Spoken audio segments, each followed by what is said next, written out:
తెలుగు సంబరాల తీయదను అలనాటి రుచుల సరికొత్త రూపం పరంపర స్వీట్స్. జమ్మూ కాశ్మీర్లోని పహల్గామ్ ఉగ్రదాడి నేపథ్యంలో కేంద్రం అలర్ట్ అయింది.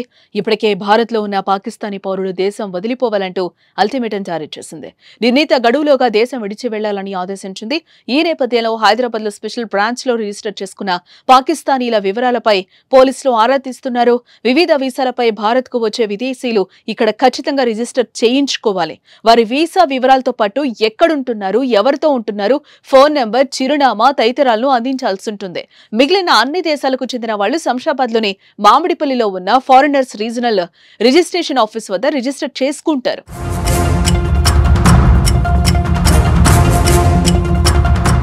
పాకిస్తాన్, బంగ్లాదేశ్ జాతీయులు మాత్రం ఎస్బీ ఆధీనంలోని పాక్ బంగ్లా బ్రాంచ్ల్లో రిజిస్టర్ చేసుకోవాలి.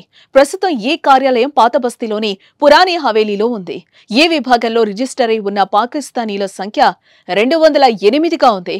వీరిలో లాంగ్ టర్మ్ వీసా కలిగిన వాళ్లు 156 మంది ఉన్నారు. ఇక్కడి వారిని వివాహం చేసుకున్న పాకిస్తానీలతో పాటు వారి రక్త సంబంధీకులకు ఈ వీసాలు జారీ చేస్తూ ఉంటారు. మరో 13 మంది షార్ట్ టర్మ్ వీసా కలిగి ఉన్నారు. విజిట్, బిజినెస్ తదితర కేటగిరీలకు చెందిన వీసాలు షార్ట్ టర్మ్ కిందకు వస్తాయి. మిగిలినవన్నీ మెడికల్ వీసాలని అధికారులు చెప్తున్నారు.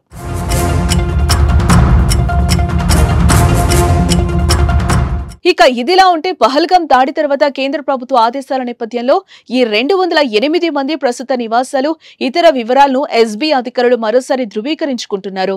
ఇప్పటికే పాక్ రాయబార కార్యాలయం నుంచి వీరికి తక్షణం భారత్ విడిచి వెళ్లాల్సిందిగా సమాచారం అందినట్లుగా తెలిసింది. కేంద్రం విధించిన గడువు ముగిశాక ఎంతమంది దేశం విడిచి వెళ్లారనే వివరాలను ఇమిగ్రేషన్ విభాగం నుంచి పోలీసులు సేకరిస్తారు. గడువు తర్వాత కూడా ఎవరైనా ఇక్కడే ఉండిపోయినట్లు తేలితే వారిని గుర్తించి బలవంతంగా తిప్పి పంపే ఏర్పాట్లు చేస్తామని ఓ ఉన్నతాధికారి వివరించారు. మరోపక్క కేంద్ర మంత్రి ఆదేశాలతో హైదరాబాద్ పోలీసులు అలర్ట్ అయ్యారు. ఇప్పటికే నగరంలో ఉంటున్న పాకిస్తానీ పౌరులను గుర్తించేందుకు స్పెషల్ డ్రైవ్లు నిర్వహిస్తున్నారు.